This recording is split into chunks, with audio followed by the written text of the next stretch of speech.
Hey everyone, welcome to Board Game Heaven. My name is Raymond, and in this video I'm taking a look at Deep Rock Galactic, the board game by Ole Steines, published by Mood Publishing together with Ghost Ship Games, who are of course responsible for the video game that this board game is based on. This is a game for 1 to 4 players, which plays in about an hour to a maximum of 3 hours for ages 12 and up. It's, as you can see, a miniatures game. It's a cooperative game. It's about dwarves in space. And before I start explaining how to set up the game and how to play the game, and of course share my thoughts, I'd like to ask you to please hit that subscribe button if you haven't subscribed already. That really helps the channel. And please also check out my Patreon page by clicking the link in the description below. Patrons of my channel get early access to all of my videos, access to Patreon exclusive content, their name in the credits, and you also save up for the exclusive Board Game Heaven enamel pin. Thank you so much. Let's set up a game. To set up a game of Deep Rock Galactic, put the game board in the middle of the table. Keep all your dice and some of the miniatures that you're going to need nearby, all of these resources and cubes. And a scenario will tell you exactly which ones you need. You're not going to need all of these. Shuffle the event, swarm, rock and stone and supply pod decks and place them face down on their matching spaces at the top of the board.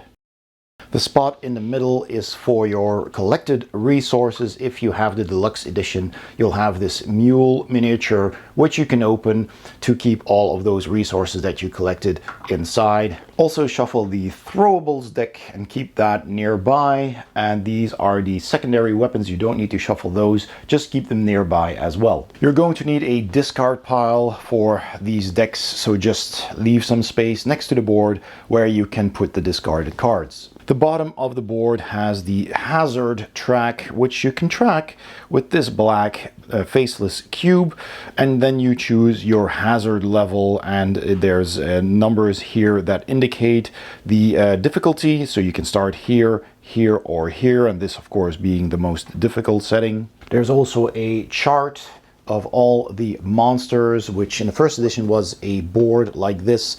In the second edition, or the second printing, these were listed in the rules book, so you can just keep that or the booklet nearby for easy reference.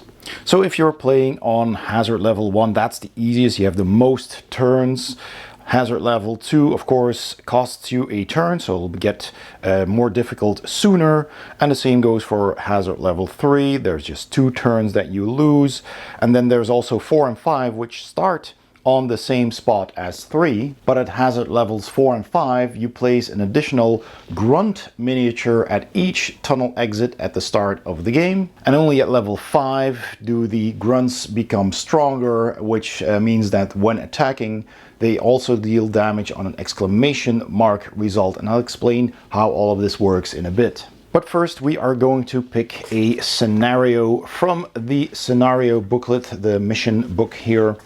And they'll have a number of missions in it. This is a starting mission, and as you progress they get harder and harder. And it'll tell you how to set up the board, which tiles to use, and which crystals to use, and which tokens are going to be on the board as well. You will also see some monsters that might already be on the board listed here, which bigger tiles you're gonna need, if there are stalagmites already on the board here and there.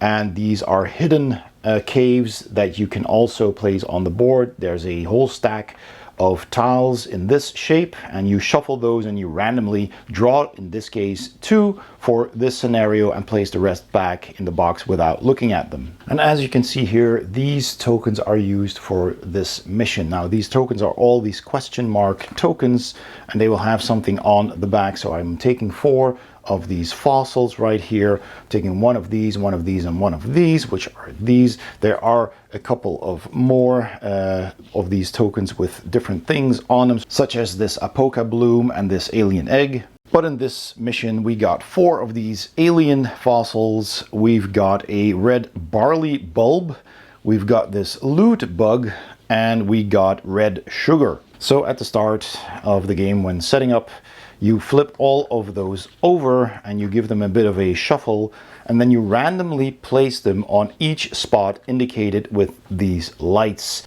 And there should be 2 left over in this scenario, which you then place face down on these tiles. And they will come into play once those caves are explored. So let me show you what that will look like.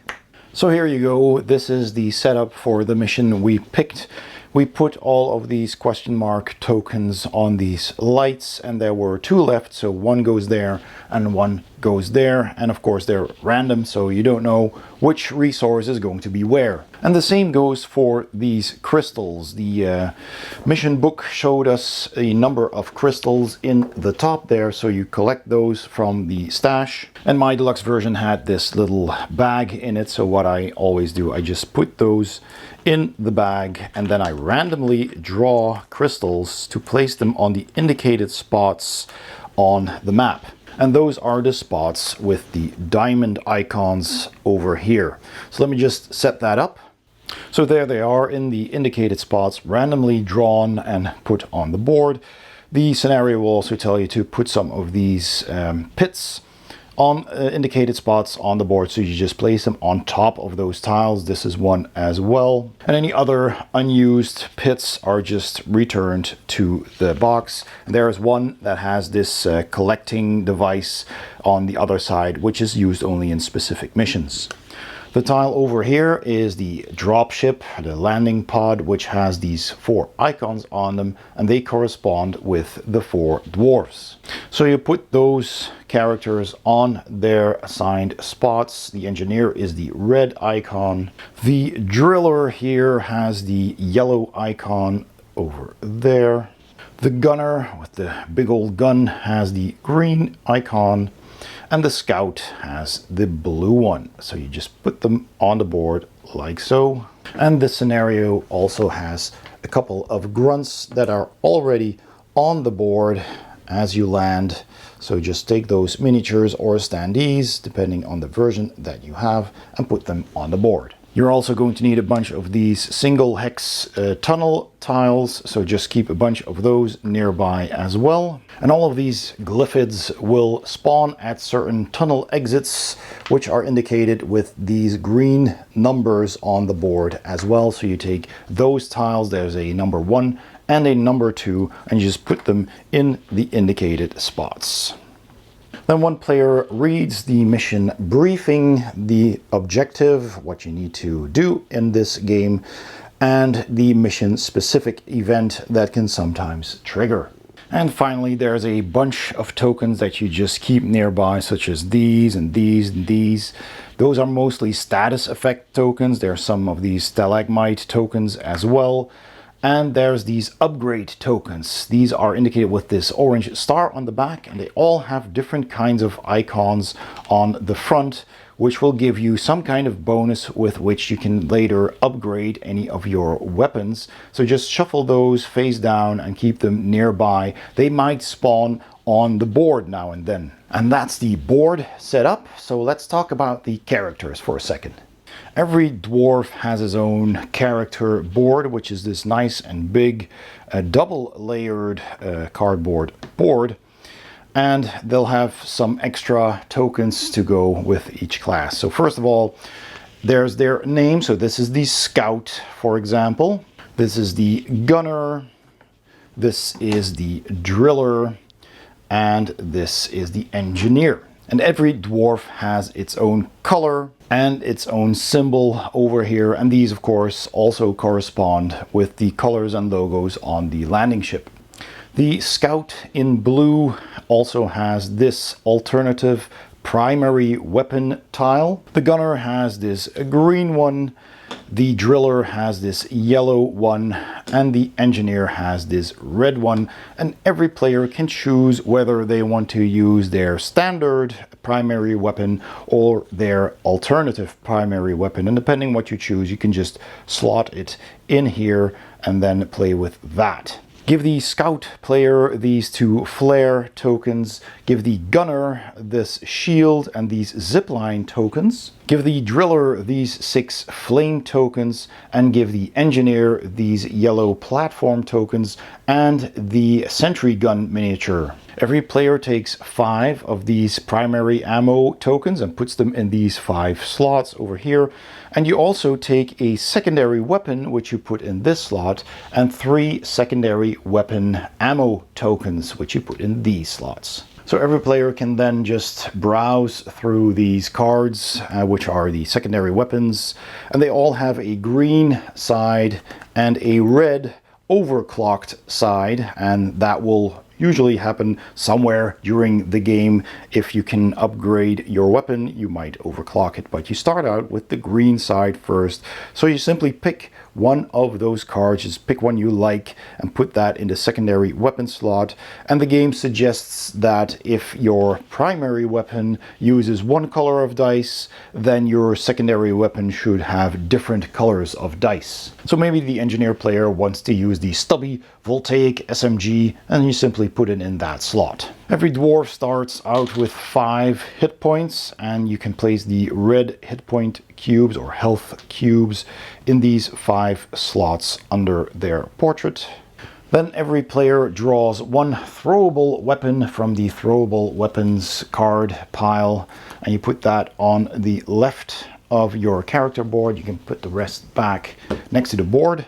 And you also draw 1 rock and stone card from the pile and flip that over and put that on the right of your character board.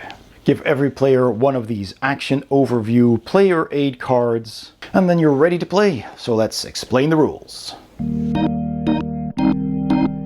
During a game of Deep Rock Galactic, players take turns in clockwise order, and in every turn you have 2 consecutive phases. There's an action phase and an event phase. During the action phase, a player may carry out up to 3 actions from a list of actions, and those are all handily listed on this player aid card. And you can carry out those actions in any order, and you can select the same action multiple times. But you may also end your turn at any point without taking all 3 actions. And the actions you can take are move, attack, use your pickaxe, throw something, overclock your secondary weapon, resupply, exchange supplies with other players, assist or revive another player, or play a rock and stone card. And aside from those standard actions that everybody can take, each dwarf also has a unique class-based action that they can use as well. And after doing those 3 or less actions, there's the event phase, and during the event phase you simply draw the top card from the event deck, which is the one with the arrow here, and carry out what it says. Then that player's turn is over, and play passes to the player on their left. So for example, this card here says they're closing in, increase swarm threat by 1, which means you take that cube and you move it 1 spot forward on the threat track at the bottom of the board here. And then it says if this didn't trigger a swarm, which happens at these little creature icons here indicated in the glowing yellow, then you activate all creatures. And I will explain what that means in a bit, but first let's go over all of the actions that a player can take. So the first possible action that a player can take is to move. And you can move your dwarf up to 3 spaces, which are the hexagons on these revealed tiles. But you may not move into walls, which are the black unexplored spaces. That is basically solid rock. You can't move into spaces containing a miniature or a stalagmite. You can also not move into these deep pit spaces, but you can move anywhere else on the board, including the drop pod, and also pick up token spaces and upgrade token spaces. A dwarf may move through other dwarves, special miniatures such as the engineer's sentry gun, Bosco, the drop pod, or the tunnel exits, but you can't end your turn on those spaces. And also, as soon as all the dwarves have exited the drop pod, then you flip over this tile and it becomes a regular cave space where the drop pod was. And as soon as you finish your mission, have completed all your objectives, then the drop pod returns and this will be flipped over again. The second action a dwarf player can choose from is to attack. And in order to do so, you need to know your range, the range of your weapon, and you need to have line of sight. And when attacking, you're basically attacking the space a creature is on. And sometimes it can be an area of effect, so you might target multiple spaces. So let's say, for example, the scout here wants to use his primary weapon, which is this tile. I've just taken it off the character board, which has a range of 5. The R is always range, and the number is basically the number of hexes between you and the creature that you're attacking, the tile that you're attacking, counted in the shortest route. So in this case, if I were to attack this creature, I would count 1, 2, 3 spaces, which is within range of my assault rifle. And line of sight is determined by drawing an imaginary straight line between any part of your dwarf's current space and any part of the target space. And if that line crosses or touches a hexagon containing another creature, a standing dwarf, a cave wall, or flames, or a stalactite, that's where your line of sight ends. And all dwarves and creatures follow the same rules for range and line of sight. There are a few exceptions, and that is grunts, because they are so small they do not block line of sight of dwarfs or other creatures. A dwarf that's lying down because they're knocked down or unconscious also do not block line of sight. And Bosco, the engineer's sentry gun, and the supply pod also do not block line of sight. Firing your weapon requires 1 action and 1 ammo. Your primary weapon uses primary ammo, and of course your secondary weapon on the right there uses the secondary weapon ammo. So if the scout decides to attack that space with the creature on it, they check their tile, so that was this one in this case, which has either this or this attack. There's 2 options here on this tile, and all of these weapons are of course different, so you just take a look at what it says here. The top one says burst and fire. You roll 2 blue dice and you choose 1 result. The other one is full automatic, which does deplete 2 ammo, but you roll 2 dice and you keep both results. So in this case, the scout is going to use the first one there, roll 2 blue dice, and then keep 1 result. There's 1 single and 1 double. The blue dice also have a blank, so that's a miss. You spend 1 ammo and you just put those in the general supply. I discard this result and keep the other one, which deals 2 damage on this space. Now a grunt is a very weak creature, so it only needed 1 hit, so this one is now killed and removed from the board. The drop pod is shielded, so when you're still inside the drop pod, you cannot be attacked, but you can fire your weapon and shoot outside of the drop pod. And the drop pod also protects you against the effects of event cards. The event still happens, but if it would damage a dwarf inside the drop pod, it wouldn't take damage. Now, since I rolled double hits, if I hit, then I assign the first hit to the targeted area.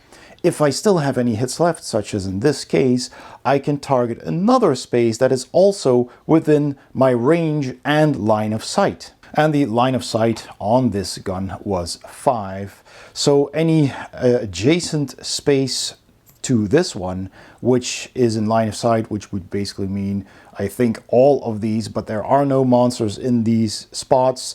Of course, this grunt is still 1, 2, 3, 4, 5 away, so it would be within range and line of sight, but it's not adjacent to the space that I just targeted. So had this grunt been here, for example, then I would have also killed that grunt, since it is within line of sight. I should have rolled multiple dice and kept all those results and had multiple hits, then I could have targeted multiple adjacent spaces. And of course, if a monster has more than 1 hit points, I could also assign multiple hits to that same space. There's different kind of dice with different kind of icons, but basically those are all just hit icons. They just look different, and some have doubles as well. And all of those symbols deal 1 point of damage, except for the scare result, which is this arrow with a creature under it on the red die. That result moves any affected creatures up to 2 spaces away from the source of the effect, with the exception, of course, of immobile creatures. And this only goes for creatures. Dwarves are not scared that easily and not affected by that symbol. Some monsters might also attack with those dice. Like I mentioned before, some weapons have an area of effect, such as grenades, for example, and that means multiple spaces are targeted at the same time,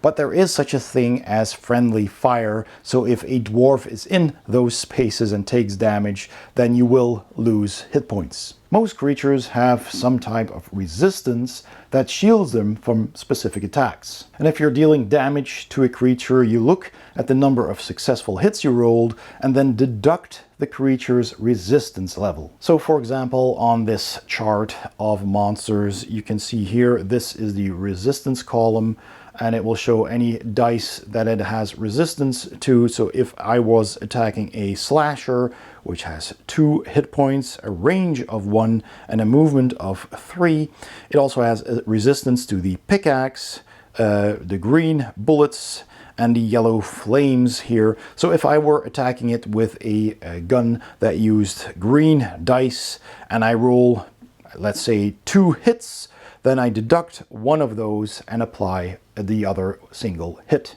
So if you are attacking a tougher creature that has more than 1 hit points, but you only deal 1 damage to it, you can put these green damage cubes next to it to indicate it has suffered 1 damage, but it's not dead yet. And once you manage to deal enough damage to reduce its hit points to 0, you simply take everything off the board. Some creatures also have this reward right here to the right of their immunities, their resistances, which is in these cases a rock and stone card for these 3 creatures. So if you manage to kill one of those, you get to draw a rock and stone card as a reward.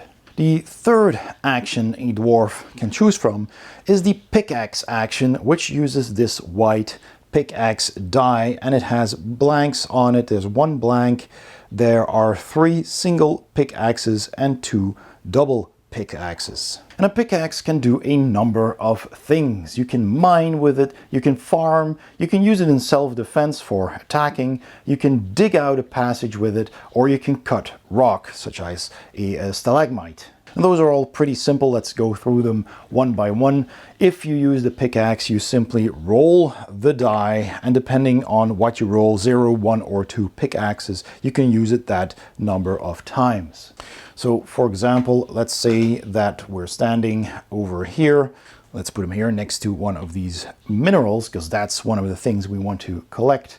Then I can mine, so I roll the die. If it's a success, I can dig out 1 space in this case, or even 2 in this case, in the walls, the rock next to me. So when that happens, you simply point to the location that you're mining, and if it's a success, you take one of these single hexes and you remove the mineral from that spot. You put an open segment here because you've now carved out a bit of stone there, and you get to collect the reward that was hidden in the wall. And you can immediately put that reward inside your mule miniature or on the Deep Rock Galactic logo on the board. Collected minerals may be used immediately, but you can also save them for later, and some of them are used to complete a mission objective. These blue minerals are aquarks, and they are very heavy, and dwarves can only carry 1 of these at a time. And aquarks need to be dropped off at a mine head, which is this tile that's only used in specific missions. Now, had I rolled a double, then I can also pick another wall. So if I wanted to, I could also target this one, but I can also use it for something else, for one of these other uses that a pickaxe has, because I can split up those results. So had there been a monster standing next to me as well, I could use that second result to whack this glyphid with my pickaxe. And every hit with a pickaxe will deal 1 damage, but the creature must be adjacent, since the pickaxe only has a range of 1. And of course, if a creature has resistance to the pickaxe, then you have to deduct 1 of your total damage. Some pickup tokens also have a special pickaxe icon on them, like these 3 here. So if I'm standing next to one of those pickup tokens, and remember, if you're standing next to a pickup token, you get to flip it over and see what it is. And if it is one of those tokens with a pickaxe logo, then I need to use the pickaxe to collect that token. So if I use my pickaxe to farm a red sugar token here, then I get 3 health cubes, and I can use them to heal myself up to 3 health. But if I can't take all of that health, any excess health cubes are left on the space where I farmed it. So had that pickup token been here, for example, then I only could heal myself for 1, then I simply put 2 of these cubes on that spot and remove the token. And at any time, a dwarf can walk over that spot to pick up a token or both of them and heal. This is a loot bug, and if you farm a loot bug with the pickaxe, you gain 1 gold, which you can add to the general supply, and then you roll the golden mineral die and collect what it says. And the big chunk there, that's gold, so if I roll this, I get an extra gold, and if I roll the more narrow chunk here, that is nitra, and nitra is the red crystal here that you then also add to the general supply. So that is the loot bug. And finally, there's the alien egg. And if you farm that one, you simply add that token to the mule as well. Some missions want you to collect them, but the glyphids aren't too thrilled with dwarves stealing their eggs. And for each exit that is on the board, so in this case we have the 1 and the 2, you roll 2 creature dice, that's these black dice, and for every exclamation mark you roll, you place 1 grunt at the corresponding tunnel exit. So in this case I'd roll again. For the second one, I only roll these symbols, so no grunt spawns there. And just like with mining, if I'm standing next to a wall and I roll my die and I roll a successful pickaxe, then I dig a path through the caves like so. I put a cave segment on that spot. And if I destroy a wall that's connected to a hidden cave segment, I immediately reveal that. So you take this token off, you flip this around, and you put it back on the board. And then it will say a number of things. There's all kinds of things printed on these tiles. The pickup tile, the loot tile, is placed on the light, just like all the other ones. And this one, of course, is revealed because I'm standing next to it. And this tile has an upgrade, so you randomly take one of those upgrade tokens and place it on that spot. It has a stalagmite, so I put 1 of those on that spot, and it has 2 creatures. This one is a web spitter, so I put that one there. And the other one is a Mactera spawn, so I put 1 of those over there. Now the rulebook doesn't specify how to rotate the tile. It does say that you need to place it back in its original spot. So I suppose the players might want to decide how to rotate it as long as it is in exactly the same spot. And finally, a dwarf can also whack a stalagmite with the pickaxe. And when you do and you roll a successful pickaxe result, you just take that off the board and you get to roll the mineral die. And just like with the loot bug, you collect the rolled mineral and put it in the mule. And that's everything you can do with the pickaxe, a very versatile weapon to use. So back to the main actions. The 4th action you can choose from is to throw something. So every dwarf starts the game with one of these throwable cards, and there's a number of them. Most of them are grenades, and you basically just tell the rest of the players which hex that you're targeting. It has to be within range. The range is always printed on the card, and some of them will have an area of effect of multiple hexes, but the hex with the T is the one you target, and then you choose which two other spots you also target. So in this case, they're all one-offs, and this one says roll 2 of these red dice and apply them to each space hit in a straight line, like that. So that's one, and then you just discard it. Here is an inhibitor field generator that needs a token, so we have some of these tokens. This is a unique one for this grenade. There's a couple of others as well. And you place that token on the target space right there, and creatures cannot enter or leave this space. Basically makes a shield, or any adjacent spaces, so all the spaces surrounding your target space. And you remove it at the start of the next turn. So if you're in a narrow passage and there's a lot of monsters here and you're trying to get away, you could put that there and, you know, save yourselves for one turn from an onslaught of creatures. Here is a corrosive bomb. All targets inside the blast radius suffer 1 damage, has a range of 4. You target this spot and everything around it takes 1 damage, but that includes dwarves because there is friendly fire for these things. Here is an impact axe, which has a range of 4. It's just a single spot. You roll 2 of these blue dice and apply the highest results to a single target. And after you've used your throwable, you put it in the discard pile. And when throwing it, you're basically throwing your grenade or other item in an arc.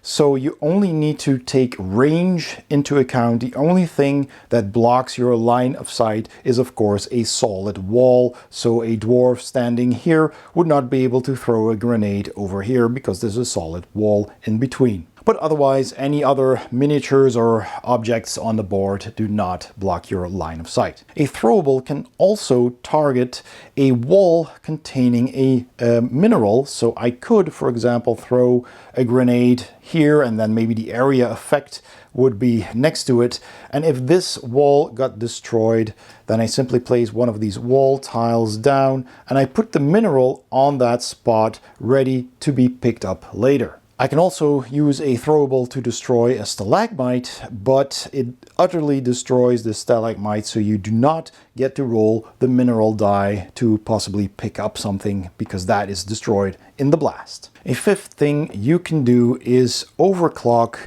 your secondary weapon. And to do that, you need to spend 1 gold from the mule, your general supply, if you have it, of course. So you take that out, put it back next to the board, and then you take that card and you flip it over to its overclocked side, which is the red side of the card. And if you had any upgrades already on the card, if you flip it over, you keep that upgrade and you can put it on one of the available spots there. And the overclocked version will have a better kind of attack usually, sometimes even more upgrade slots, and it also has 2 extra slots for ammo. So these 2 symbols here correspond with these 2 slots, but you don't immediately get extra ammo. But if you would pick up ammo later in the game, then you can fill up to 5 spots of ammo for this weapon. So how do you pick up extra ammo and other supplies? Well, that's with the 6th action you can take, which is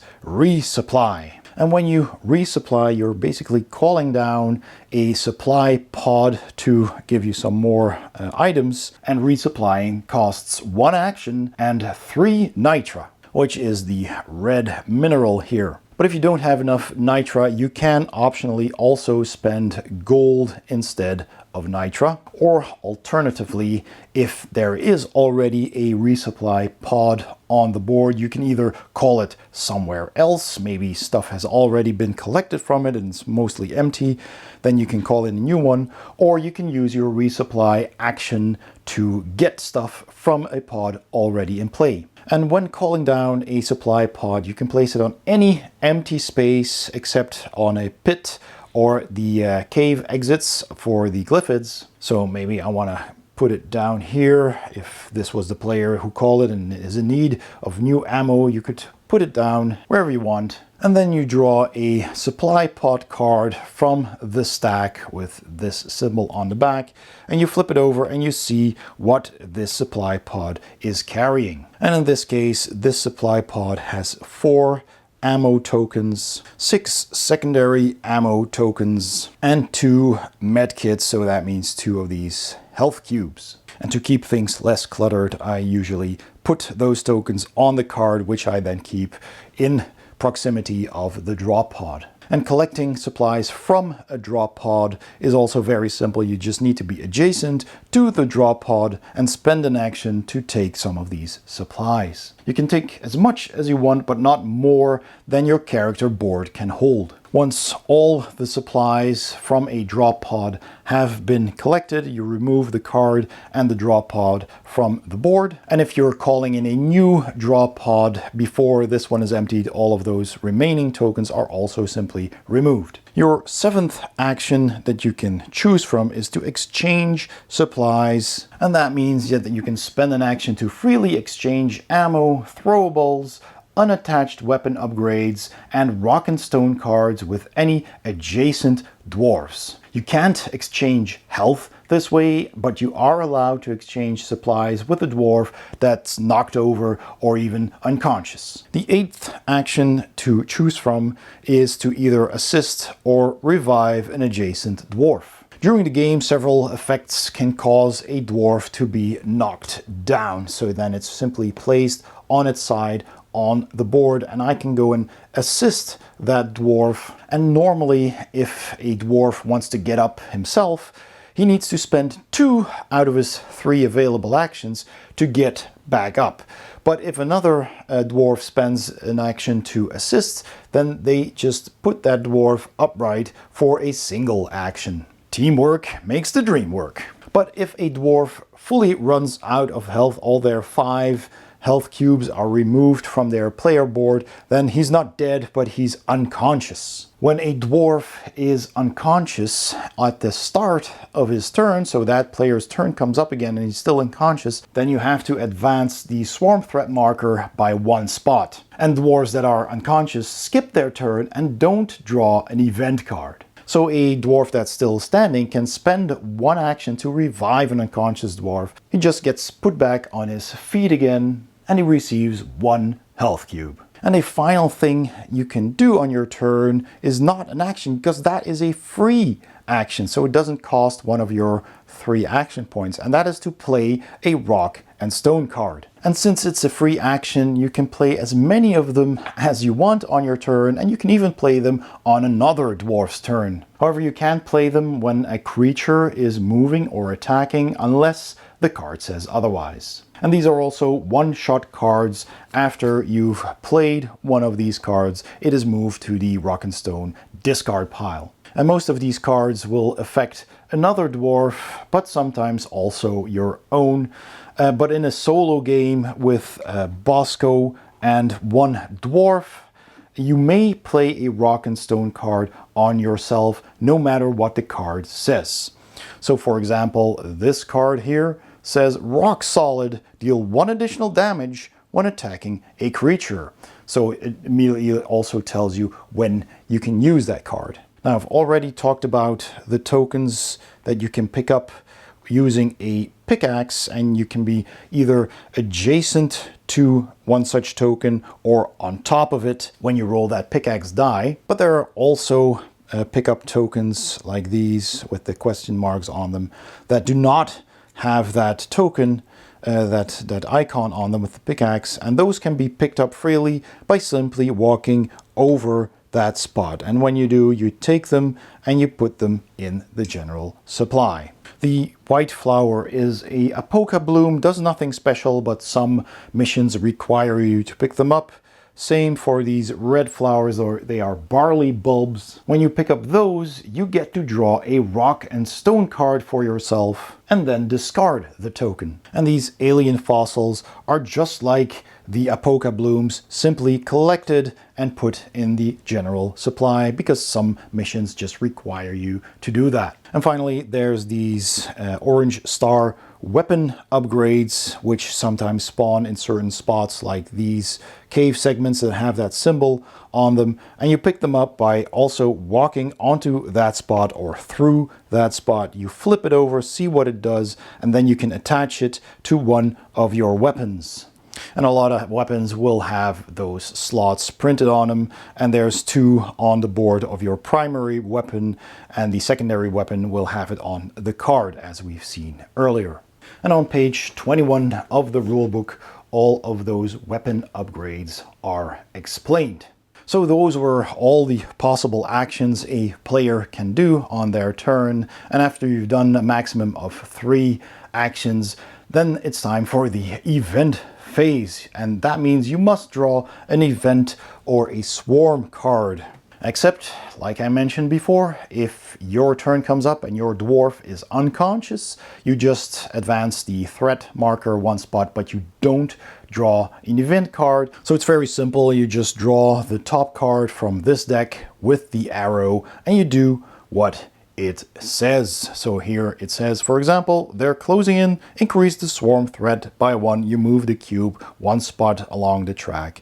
And if that didn't trigger a swarm, activate all creatures. And I will explain what activating does in a bit. Here's another card, for example, that says, oh, I hate bugs. Place a grunt at exit 1 and all creatures activate. So in that case, you take a new grunt, place it at exit 1. Let's take a look at another one here. This one says, the mission specific event. Follow the event description specific to this mission. And that can happen as well. So when a mission specific event happens, you check your current mission, of course, and you read the mission specific event. And this says activate glyphids, place a grunt at a tunnel exit of your choice, then activate all creatures. And this is going to be different per mission. And so like we've seen, some of these event cards will tell you to increase the swarm threat by 1 and then do something else. Here it says if this didn't trigger a swarm, place an exploder at the exit closest to a dwarf. So when does a swarm happen? Well, if I advance this threat marker by 1 and it ends on one of these yellow spots with the glyphid on it, then it triggers a swarm event. And swarm events are these cards with the corresponding glyphid icon on it. So when that happens, you simply draw one of these cards and do what it says. So here it says, oh, it's a boom bug. Place 1 exploder at exit 1 and 3 grunts at exit 2 and then activate all creatures. So that's including these because you do it in order from top to bottom. Sometimes it'll say activate all creatures and then do something else. But in this case, you get more creatures and then they all activate. Now there's a bunch of different events that can happen.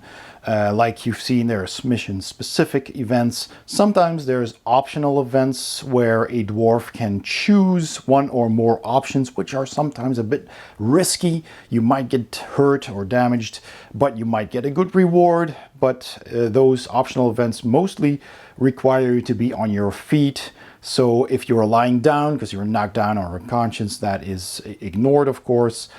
There are swarm threat events. Like we said, the swarm may trigger. Sometimes it will even tell you to reveal 2 swarm cards simultaneously. And if that should happen, you take 2 swarm cards, you read what they do, and only after doing their top actions, then you activate all creatures once. So you don't resolve 1 card, activate, and then the other and activate again. You basically resolve them and then activate everything once. And sometimes a card will spawn new monsters at the cave exits, so the 1 and the 2.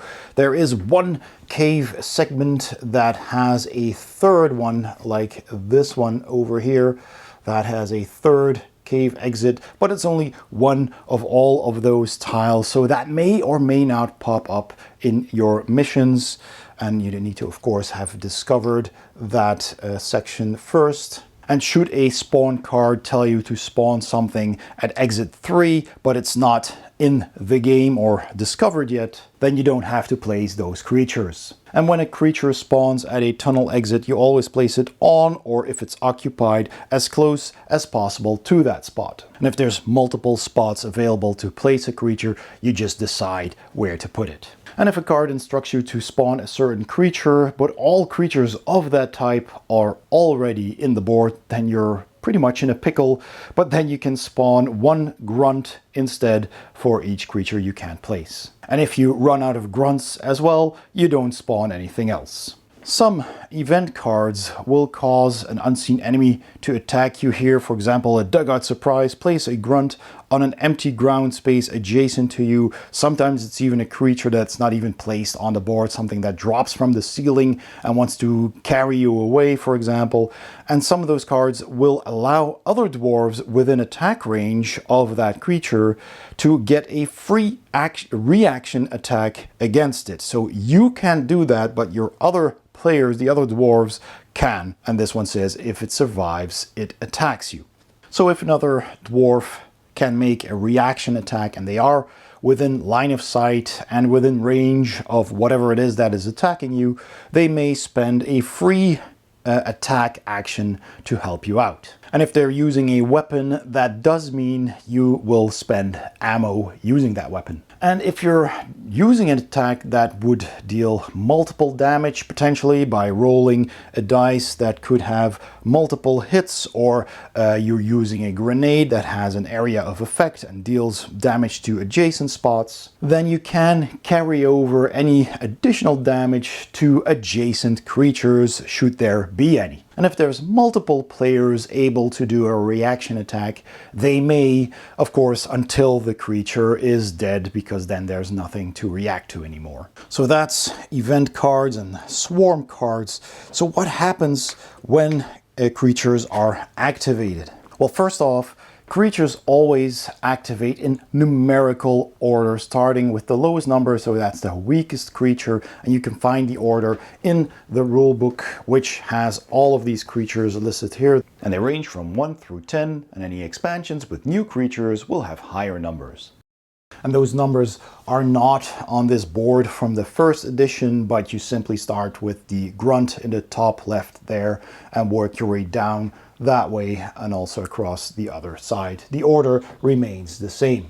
And this can mean that some creatures will block the way for others later, but that's okay. Then, if possible, creatures will always attack dwarves instead of moving. But if there's no dwarf within range or line of sight, then if possible, the creature will move instead and try to get closer to the nearest dwarf. And creatures that are out of range end their movement as soon as they're in attack range. So for example, starting with this grunt here, they have a range of 1, so currently it can't attack anything.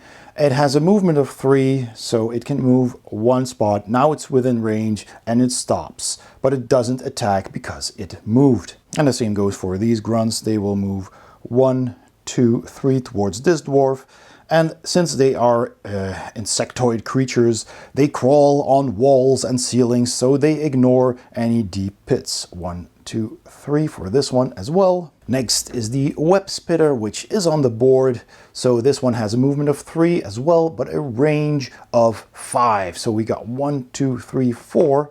So it can actually attack this poor dwarf over there. Then you check the page or the board with all the creatures to see how many dice it has to attack. In this case, the web spitter has 2 dice, so you take the monster dice and you roll them and you see which results trigger.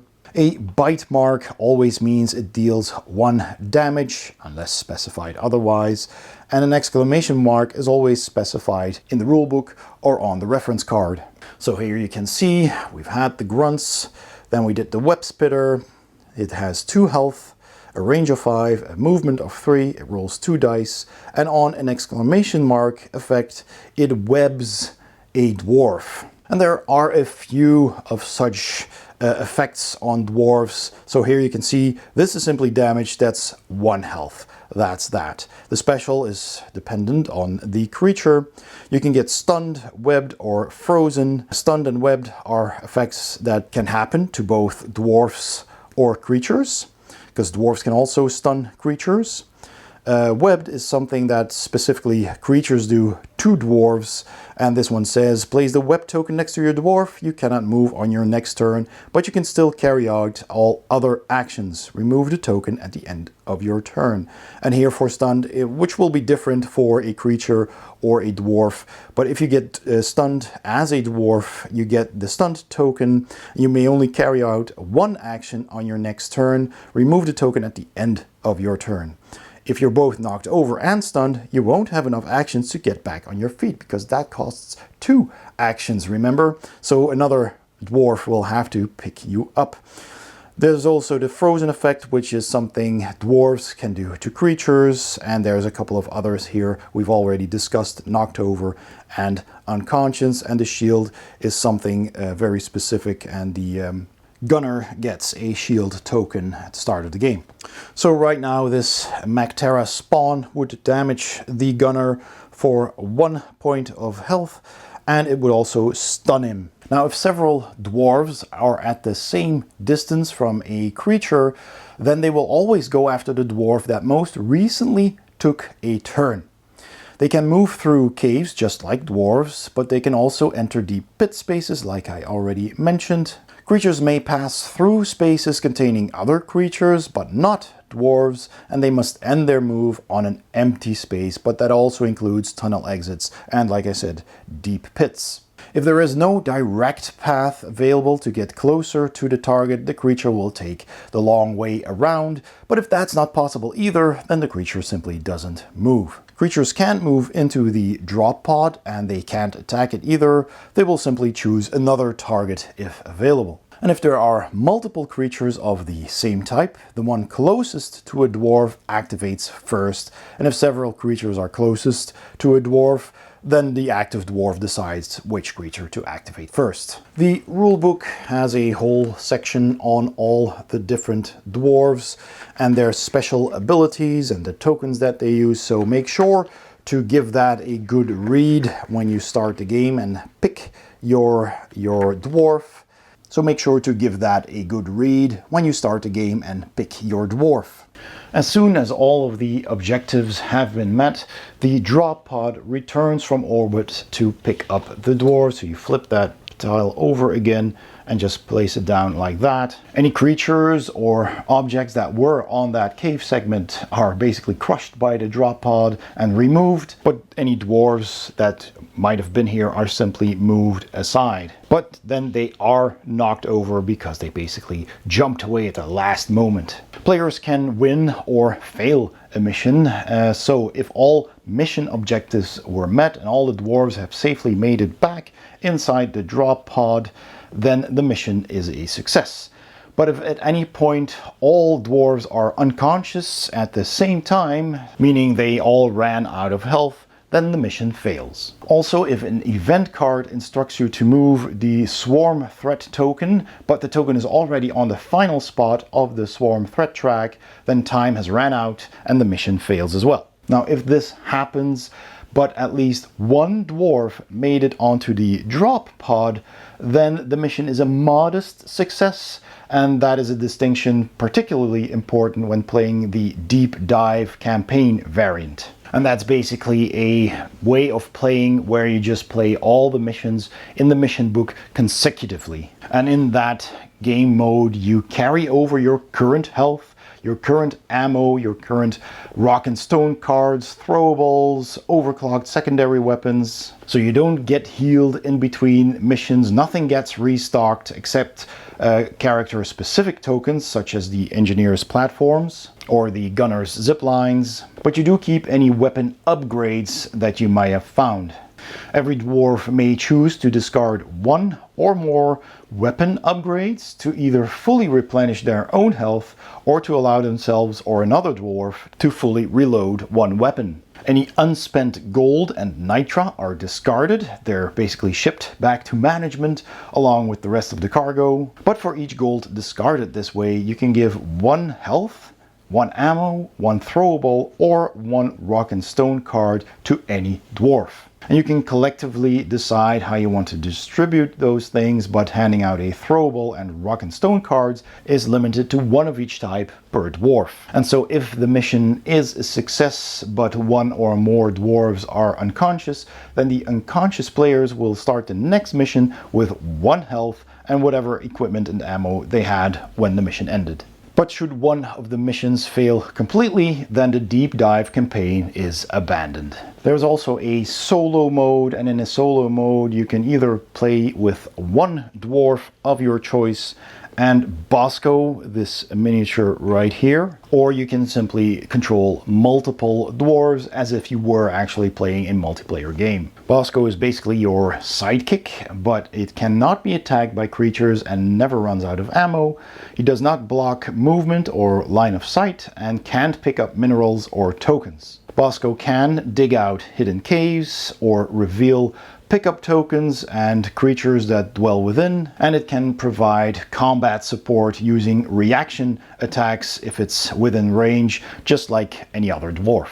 If you are playing with just 1 dwarf and Bosco, then you are allowed to play rock and stone cards on yourself, no matter what the card says. And every turn after you've carried out your 3 actions, but before you draw the event card, Bosco will carry out 2 actions from these following actions. Bosco can move up to 3 spaces, and since he's a flying robot, it can ignore deep pits, creatures, dwarves and stalagmites, but you cannot end your turn on those spaces. Bosco can use its claws as a pickaxe to dig out adjacent walls, to crush stalagmites, loot bugs, red sugar or creatures. And just like normal, you roll the pickaxe die to do so. Any minerals it finds fall to the ground and must be manually collected by a dwarf. Bosco cannot, however, mine alien eggs. Bosco can also use a machine gun, which means you roll 1 bullet die and the range is 3 spaces. It's also got a rocket launcher. If you use the rocket launcher, you roll 1 explosive die with a range of 4 spaces, and it targets a single hex. But activating the rocket launcher uses up both of Bosco's actions. Should your dwarf ever become unconscious, then Bosco will sacrifice itself to basically rush to your location and save you, no matter how far away it is. Your dwarf can stand back up, but Bosco is sacrificed, removed from the board, but you receive 1 health cube and can immediately carry out your turn without drawing an event card first. So those were all the rules on how to play Deep Rock Galactic. Let's go to my final thoughts. So my final thoughts on Deep Rock Galactic, the board game by Mood Publishing, who were kind enough to donate a copy for me to review. Well, let's start with the components. As always, the components are out of this world. They're amazing. I just love the miniatures. There's a huge amount of miniatures. They're big, chunky, they're detailed. They just look really good. The dwarves are cool. There's so much detail on them, and the monsters look good. And there's some really, really gross looking cool monsters, like almost like eldritch horrors. And there's, of course, the board. It's nice and big. There's plenty of room on it. You put down the tiles for your mission, and the missions are going to be different every time. So these tiles are of a really good, thick quality, printed nicely. Everything is clear on them. And there's also plenty of those. All the tokens are of the same quality, nice and thick. And you got your dice. I love the dice. Colored dice, rounded corners, so they roll well with engraved sides, not just printed on. They look good, they're clear, the coloring codes are clear, the icons are clear, and it's just a lot of fun rolling dice. In my opinion, at least. There's these transparent cubes for your health, and for the green ones for damage you do to the monsters, to keep track of them as you damage them on the board. And I just really like the player boards. They're also thick cardboard. They're dual layered. They have insets for your primary weapon or your alternative primary weapon. If you don't want to use this, you just take it out. And the other one is printed there. There's spots for the cubes, you know, if you don't tilt the board like I did. So you can keep track of your health there. There are spots for weapon upgrades, and there's also, you know, a spot for the cards for your secondary weapon, slots for the ammo. So there's slots for everything to keep track of. There's even a little, like a niche in here on the side for your rock and stone card and your throwable card. And it just looks really cool. It's nice and high-tech looking, and they're color-coded for every different dwarf. So you got the 4 dwarves with their own profession and their own board, which is super cool. So the components are just amazing. And this is, of course, the deluxe version, which has a lot of miniatures. There's also a standee version. But if you like miniatures games as much as I do and cooperative games, then you're gonna want to try and get the deluxe version. There's trays for all of those miniatures. Just look how many miniatures there are. There's like 3 trays, 2 trays of miniatures and 1 tray for all the tokens and the components. So there's a tray for that as well, which is super handy. The box is huge, but everything fits nicely inside. And if you want to see a full and detailed unboxing of the core game and the first number of expansions, check those out. Those are on my channel as well. I'll add a link if you click the eye in the corner and in the description to those as well. So the components are out of this world. You got your crystals, all these minerals that you can farm. And I also like that you get a little baggie to put all those crystals in when you set up the game, so you can randomly draw them out and place them on the board, and that will be different every time as well. There's even player reference cards, so you get this aid with all the actions you can take on your turn, which is also super handy. It's nice they thought of that as well. The artwork is good. There's art on the tiles, of course, which look like, you know, mines, rock. That looks really nice in itself, but also the art on the box, in the booklets, on the cards, on the player boards, all looks really cool, and it's of course very reminiscent of the video game, because there's art from the video game. I suppose that's used here as well. At least the dwarves look exactly alike, so that's really cool. It just looks really beautiful and colorful, and even the details on the board, like around the hex grid, are really cool. The mechanical style of it all, really, it's super fun.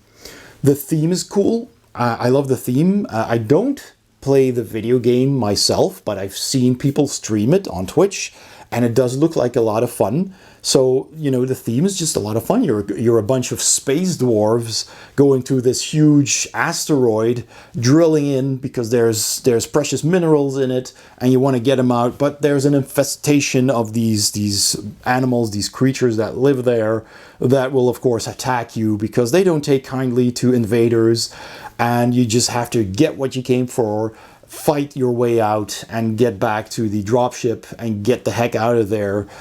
And that's just a lot of fun. So thematically, that just works really well. And of course, because of all the miniatures, it really pops. It really comes alive on your table. You really feel like you're this team of dwarves going in, mining. You really need to work together and discuss your actions. So that brings me, of course, to the gameplay. It's so much fun. I love this game.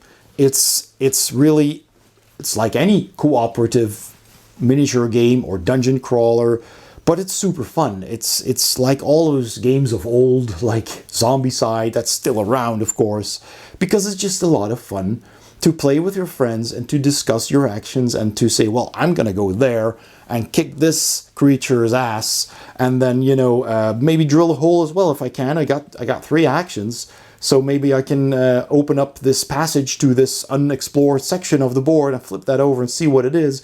But there might be monsters there, so maybe you want to do that at the start of your turn and then use the other actions to fight monsters if you need to. And that's just so much fun.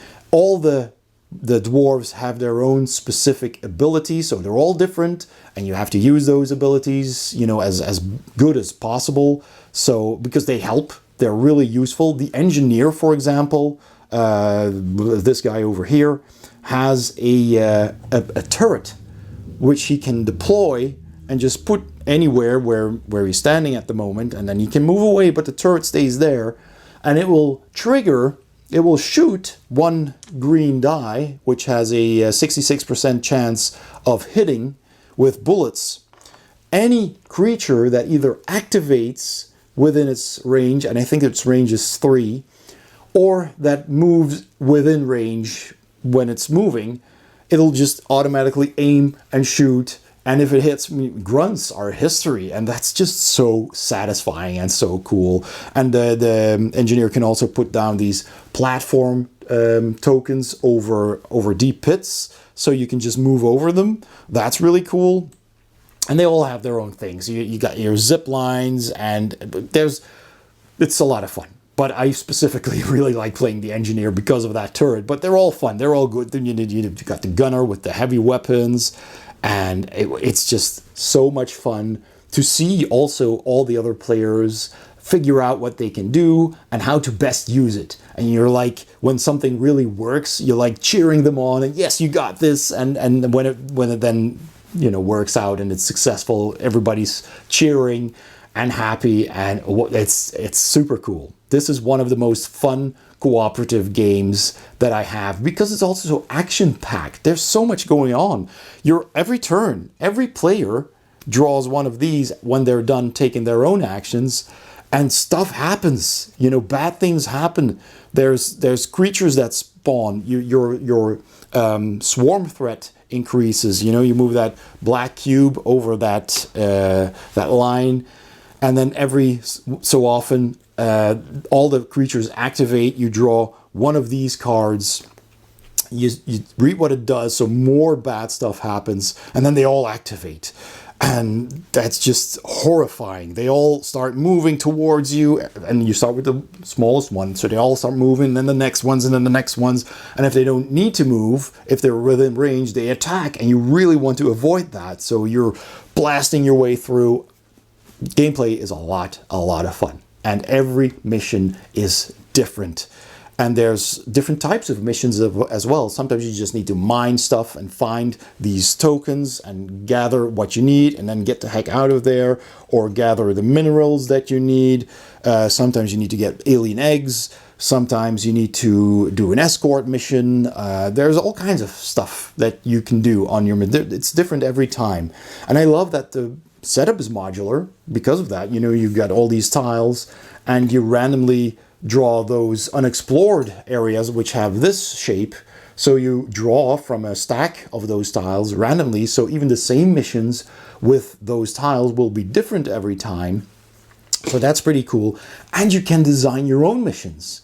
You can make your own missions. There's even a section in the rule book that explains how to do that, or to randomly generate a mission. That works as well. And the core book, the mission book, has 14 missions to play, ranging from novice to veteran to very hard. And then there's expansions. So you got 2 big box expansions so far, the Space Rig expansion and the Biome expansion, which have 12 and 18 new missions to add. So that's 30 new missions between the 2 of them that you can add to the game if the core box wasn't enough for you. And they add new stuff, of course, as well. The Space Rig expansion has a whole new mission type where you're building pipelines across the board with actual tokens that are pipes that fit on one hexagon, and you're going to mine like liquid stuff. And there's like a new monster in there as well. And the Biome expansion adds a whole bunch of new tiles with different biomes that have a different effect on the gameplay, and a whole bunch of new monsters to fight as well. So that makes it a lot more interesting too. And there's like a huge monster in there as well. It's so much fun. So those expansions are really fun to add to your game. There's some smaller expansions as well. There's the Corlock Tyrant Weed, which adds new like plant-like creatures that don't move, but you know they have different effects. There's the Goo from Above, which adds these flying bugs that splatter goo all over the tiles, and you have these green tokens that you put down, and if you walk through them you get stuck and you need a turn to get loose, and there's these other creatures that kind of hide and they rush out and they attack you, and that's cool as well. There's this guy, which is the bulk detonator, huge mini. And again, unboxings on my channel if you want to take a closer look. So you can expand all you want with this. So the replayability is huge. There's so much replayability. Even the same mission, if you repeat it, what if you failed the mission and you just want to try again, then you can, and it'll be totally different. You know, you're gonna have different spawns, different cards that happen, different, like I said, areas that you explore. It's going to be different. No two games are the same. So the replayability is endless. And add to that the expansions. You'll never get bored of this game. It's fantastic. So there are actually new expansions coming to Kickstarter. So there's a Kickstarter probably going on right now as I publish this video, which adds 2 more big box expansions and a smaller box expansion with a new boss, I think, to the game. And during that Kickstarter you'll likely also be able to pick up the core box and the previous expansions, I think. So check that out. I will put a link in the description to that as well, because I'm really excited about what that will bring. So yeah, go and have a look at that. And finally, there's the language dependency. Well, the game does have language dependency, of course, because all of these cards that trigger at the end of a player's turn, of course, have text on them. So the game is, my copy at least, is English. So you'll have to have a good grasp of the English language to read all of the cards, all of your abilities, what the monsters do, basically everything. There's not a whole lot of text, you know, there's usually just a couple of lines of text, but you do need to read those, of course. So it is language dependent, but that is pretty much the only negative that this game has, and it's kind of inherent to these types of games anyway. So in the end, I am loving this game. Everything about it is absolutely awesome. I love it so much. I've played it many times and my friends love it as well. So absolutely giving this 2 huge pickaxes up. Really enjoy playing this, and I will be playing this much more. Definitely keeping this in my collection, and I want to explore all of those expansions as well. So that's Deep Rock Galactic, the board game. I hope you enjoyed this video. If you did, please give it a thumbs up. Don't forget to subscribe if you haven't already, and please also check out my Patreon page by clicking the link in the description below or the Patreon logo at the end of this video. Thank you so much for watching, and I'll see you next time on Board Game Heaven.